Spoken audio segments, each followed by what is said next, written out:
হয়, মই এই মুহূৰ্তত উপস্থিত আছো বৰপেটা জিলাৰ বাগবৰ সমষ্টিৰ যাদৱপুৰত উপস্থিত আছো আৰু ইয়াতে প্ৰবল ব্ৰহ্মপুত্ৰ নদীৰ যি প্ৰবল গৰাখহনীয়া এই গৰাখহনীয়ে কালৰূপ ধাৰণ কৰিছে। আমি কিছু পৰিৱেশ দেখুৱাই ল'ব বিচাৰিছো। প্ৰথমতে এনেদৰে বাগবৰ সমষ্টিৰ বৰপেটা বাগবৰ আৰু চেঙা সমষ্টিৰ সীমামূৰীয়া যি অঞ্চল যাদৱপুৰ, সেই যাদৱপুৰ অঞ্চলত ভয়ংকৰভাৱে গৰাখহনীয়া অব্যাহত আছে। এই অঞ্চলত আমি কিছু পৰিৱেশ দেখুৱাই আছো। এনেদৰেই এই অঞ্চলৰ হাজাৰ হাজাৰ পৰিয়ালে ইতিমধ্যে গৃহহীন হৈ পৰিছে। কাষ চাপি গৈছে যি বাগবৰ বহৰী যি সংযোগী মাথাউৰি কাষ চাপি গৈছে। এই ব্ৰহ্মপুত্ৰ নদীৰ যি প্ৰবল গৰাখহনীয়া ইতিমধ্যে কালৰূপ ধাৰণ কৰাত অঞ্চলবাসীয়ে হাহাকাৰ কৰিবলগীয়া অৱস্থাৰ সৃষ্টি হৈছে। কিন্তু ইমানৰ পিছতো চৰকাৰ জনপ্ৰতিনিধিয়ে কি ধৰণৰ ভূমিকা গ্ৰহণ কৰিছে সেই সন্দৰ্ভত আমি কিছু কথা পাতিবলৈ যত্ন কৰিম। আমাৰ মাজত উপস্থিত আছে এই অঞ্চলৰ বয়োজ্যেষ্ঠ ব্যক্তি উপস্থিত আছে। আমি তেওঁলোকৰ সৈতে কিছু কথা পাতিবলৈ যত্ন কৰিম। হয়, আপোনালোকৰ যি অঞ্চল, এই অঞ্চলত কিমান দিন ধৰি কোন নদীয়ে গৰাখহনীয়া অব্যাহত আছে? নাই, ইমান দিন মানে 1950 চনৰ পৰা ব্ৰহ্মপুত্ৰ নদীয়ে একেবাৰে কাল ৰূপ ধাৰণ কৰি আমাৰ এনেকুৱা অৱস্থা কৰি পেলাইছে যে গোটেই ক'বলৈ গ'লে আচলতে এটা সম্প্ৰদায়ৰ কথা ক'ব নোৱাৰোঁ যে নদীৰ কাষৰীয়া যিসকল আছে, হিন্দু মুছলমান জৈন খ্ৰীষ্টান বুলি কোনো কথা নহয়, চবকে উদ্বাস্ত কৰি দি ভিকাৰী সজাই দিছে। গতিকে বছৰে বছৰে বানপানী হৈয়ে থাকে আৰু বানপানী নোহোৱা অৱস্থাটো বৰ্তমানো গৰাখহনীয়া চলিয়েই আছে। চৰকাৰে বিভিন্ন সময়ত বিভিন্ন ধৰণৰ স্কিম ইয়াতে গ্ৰহণ কৰিছে, যদিও এইটো ফলৱতী হোৱা দেখা নাযায়। কিয় যে যেতিয়া এই স্কিমটো কাৰ্যকৰী কৰিবলৈ আহে তেতিয়া দেখা যায় যে আমাৰ ব্ৰহ্মপুত্ৰত পানী তেতিয়াহ'লে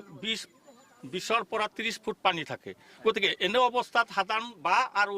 এই কিছুমান চিমেণ্টৰ সৰু সৰু খুঁটিৰে কৰিবলৈ অহাত এইবিলাক তৎক্ষণাতে এই ব্ৰহ্মপুত্ৰৰ অতিপাত শক্তিৰে বৈ অহা পানীয়ে তুলি লৈ যায়। গতিকে এনে ক্ষেত্ৰত চৰকাৰে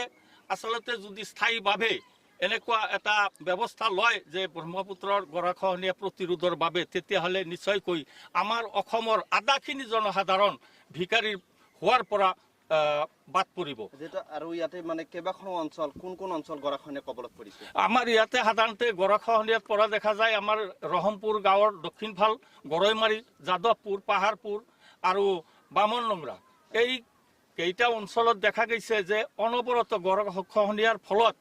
আমাৰ এতিয়া যিটো বহৰী বাগবৰৰ মথাউৰি আছে, এবাৰ পাহাৰপুৰত ছিঙি গৈ আমাৰ বিস্তৰ অঞ্চল ভিকাৰীলৈ পৰিণত কৰি দিছিল বালি পেলাই দি, আৰু সেইটো বন্ধ কৰি দিয়াৰ পিছতে এতিয়া ব্ৰহ্মপুত্ৰ আহি আমাৰ এই বাগবৰ আৰু বহৰীৰ যি মথাউৰি আছে, এই মথাউৰি একেবাৰে পাই গৈছে। হঠাতে ছিঙি গ'লেই আমাৰ ভিতৰত থকা সমূহ জনসাধাৰণৰ বাবে, এই বৃহৎ এলেকাৰ জনসাধাৰণ আমি একেবাৰে বিপদত পৰি যাম। আৰু তাৰ কাৰণে আতংকত আছো যে চৰকাৰে যদি ইতিমধ্যে বৃহৎ এটা পুঁজি আবণ্টন দি আমাৰ এই ব্ৰহ্মপুত্ৰক স্থায়ীভাৱে নিয়ন্ত্ৰণ নকৰে, তেতিয়াহ'লে আমি এই বছৰে বছৰে হেজাৰ হেজাৰ বিঘা মাটি এই ব্ৰহ্মপুত্ৰৰ বুকুত বিলীন গৈ আছে, আৰু তেওঁলোকে গৈ ক'ৰবাত মাটি কিনিলেও তেওঁলোকে বাংলা দেখিবলৈ অভিহিত কৰা হয়। গতিকে আমি বিভিন্ন ধৰণে অত্যাচাৰিত হৈ আছো। গতিকে চৰকাৰক ইয়াৰ দ্বাৰা আমি অঞ্চলবাসীয়ে অনুৰোধ ৰাখি আছো যে যেতিয়াই কামটো কৰা হয় যাতে এনেকুৱা সময়ত কৰা হয় যে সাধাৰণতে ডিচেম্বৰ বা জানুৱাৰীৰ ভিতৰত যদি কৰে তেতিয়াহ'লে সাধাৰণতে সেইটো ফলপ্ৰসূ হয়। গতিকে চৰকাৰে লোৱা কামসমূহ পাছ হৈ আহাতে, অনুমোদন হোৱাতে বিৰাট দেৰি কৰি পেলাই দীঘলীয়া এটা প্ৰচেছ লয়, যাৰ বাবে আমাৰ সেই কামটো গৈ ভৰ বাৰিষাত পৰে আৰু তেতিয়া সেইবিলাক কোনো কামত নাহে, ফেনৰ ফুটুকাৰ নিচিনা তুলি লৈ যায় আৰু হেজাৰ হেজাৰ লাখ লাখ টকা ইয়াতে মানে অপচয় হৈ পৰে। ধন্যবাদ জনাইছো। যিহেতু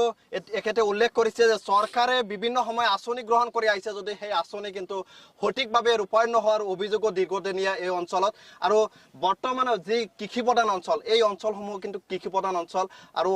হেজাৰ হেজাৰ বিঘা কৃষিভূমি প্ৰতি বছৰে এই অঞ্চলসমূহৰ পৰা ব্ৰহ্মপুত্ৰ নদীৰ বিলীন হৈ যায়। কিন্তু ইমানৰ পিছতো চৰকাৰ জনপ্ৰতিনিধিয়ে কিন্তু আজিলৈকে স্থায়ী প্ৰতিৰোধৰ ক্ষেত্ৰত কোনো ব্যৱস্থা গ্ৰহণ কৰা নাই। মই পুনৰবাৰ আৰু কিছু ভিজুৱেল আমি দেখুৱাবলৈ আছাম টক্সৰ দৰ্শকক দেখুৱাবলৈ যত্ন কৰিম কিদৰে ভয়ংকৰভাৱে গৰাখহনীয়া অব্যাহত ৰাখিছে এই অঞ্চলত। আমি কিছু জুম মাৰি আমি দেখুৱাবলৈ যত্ন কৰিম, আৰু এই অঞ্চলৰ আৰু কিছু ব্যক্তি আছে, তেওঁলোকৰ সৈতে আমি কিছু কথা পাতিবলৈ যত্ন কৰিম। যিহেতু কৃষি প্ৰধান অঞ্চল, কি ধৰণে অসুবিধাৰ সন্মুখীন হয় এই অঞ্চলবাসীয়ে তেওঁলোকৰ সৈতে আমি কিছু আৰু কথা পাতিবলৈ যত্ন কৰিম যিহেতু ইতিমধ্যে উল্লেখ কৰিছে যে কেইবাখনো অঞ্চল এই ব্ৰহ্মপুত্ৰ নদীৰ কবলত পৰিছে কি অঞ্চল কবলত পৰিছে সেই বিষয়ে আমি জানিম তাৰ লগতে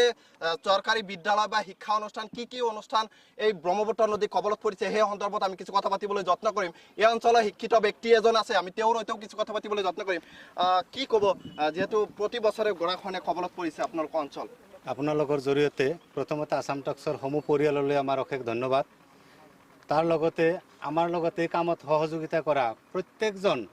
শিক্ষিত অশিক্ষিতই হওক প্ৰত্যেকজন মানুহকে আমি অশেষ ধন্যবাদ জনাইছোঁ তাৰ লগতে আপোনালোকে যেটো ইমান পৰিশ্ৰম কৰি আহিছে তাৰ কাৰণেও আৰু একবাৰ ধন্যবাদ এটা আপোনালোকে যেটো কথা কৈছে আসলতে সেই বিদ্যালয় মন্দিৰ মছজিদ কিমানটা বিদ্যালয় এই ব্ৰহ্মপুত্ৰ নদীৰ আমাৰ অসংখ্য হিচাপ দিব নোৱাৰা হৈ পৰিছোঁ তাৰমানে আজি ধৰক 50 বছৰ ধৰি লাহে লাহে উত্তৰ ফালে আহি আছে আমাৰ জন্মৰ আগৰে পৰাই কিছুকে ভাঙি আহি আছে এতিয়া ধৰক প্ৰায় 40 বছৰ ধৰি যিখিনি ভাঙি আহিছে এইখিনি আমি হিচাপে দিব নোৱাৰি কিমান বিদ্যালয় ধ্বংস হৈছে কিমান গাঁও ধ্বংস হৈ গৈছে কিমান পৰিয়াল ইয়াৰ পৰা নিশ্চিন্ন হৈ গৈছে আৰু এই পৰিয়ালবিলাক এই গৰাখহনীয়াৰ কবলত পৰি বেলেগ গাঁৱত যায় অলপমান মাটি ৰাখছে তাতেও যায় সন্দেহজনক নাগৰিক হিচাপে পৰিচিত হৈ আছে যেহেতু মানে এই অঞ্চল কৃষি প্ৰধান অঞ্চল কি ধৰণৰ অসুবিধা হয় মানুহৰ যেহেতু বহুতে মানে কৃষিৰ ওপৰত নিৰ্ভৰ কৰে কিন্তু যি মাটিডৰা সেই মাটিডৰা গৰাখহনীয়া কবলত পৰিলে কি ধৰণৰ অসুবিধাৰ সন্মুখীন হয় এতিয়া ধৰক গৰাখহনীয়া অঞ্চলত কৃষিভূমিটো বেছি অংশ গুচিয়ে গৈছে এতিয়া অলপ চলপ যি আছে তা সেইখিনিতে শস্য চপোৱাৰ আগতে পানী আহি সেইখিনি নষ্ট কৰি পেলায় তাৰ উপৰেঞ্চিও এতিয়া সেই গৰাখহনীয়াত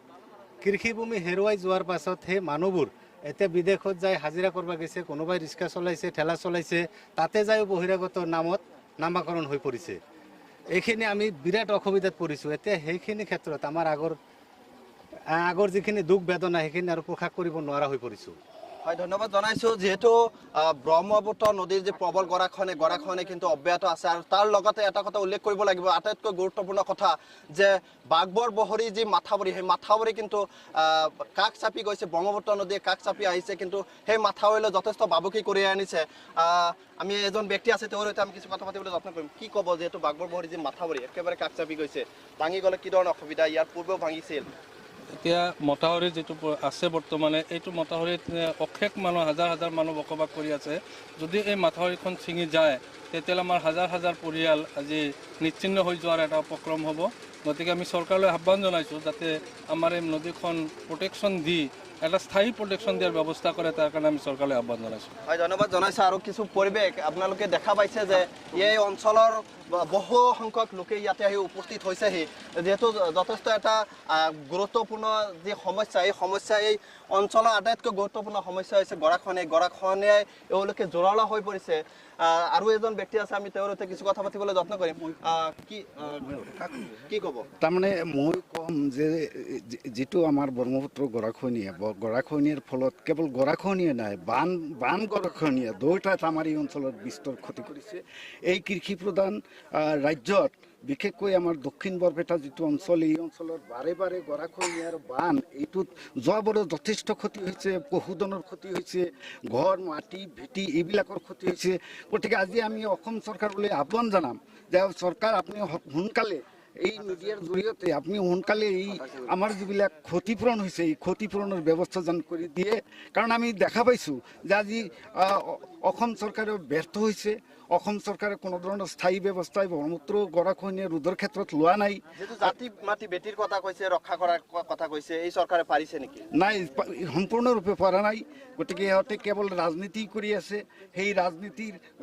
কবলত পৰি আজি আমি দুখীয়া নিচলা কৃষক মানুহবিলাক আজি যিটো জৰুলা হৈছোঁ সেই জৰুলাৰ ক্ষতিপূৰণ চৰকাৰে দিব লাগিব আমি সেইটো আহ্বান চৰকাৰলৈ জনাইছোঁ ধন্যবাদ জনাইছোঁ যেহেতু এটা কথা উল্লেখ কৰিছে যে যি কৃষি প্ৰধান অঞ্চল আৰু কৃষকে জৰুলা হৈ পৰিছে আৰু ক্ষতিপূৰণৰ দাবী জনাইছে পুনৰবাৰ আমি কিছু এক্সক্লুসিভ ভিজুৱেল দেখুৱাই আমি এই অনুষ্ঠানৰ পৰা সামৰণি মাৰিম আমি দেখুৱাই আছোঁ এই অঞ্চলটোত যি যাদৱপুৰ পাহাৰপুৰ কাটলি বিভিন্ন অঞ্চলত ব্ৰহ্মপুত্ৰ নদীৰ যি প্ৰবল গৰাখহনীয়াৰ আমি কিছু ভিজুৱেল আমি দেখুৱাই আছোঁ এই মুহূৰ্তত আসাম টক্সৰ দৰ্শকক এনেদৰে এই অঞ্চলটো জোৰলা হৈ পৰিছে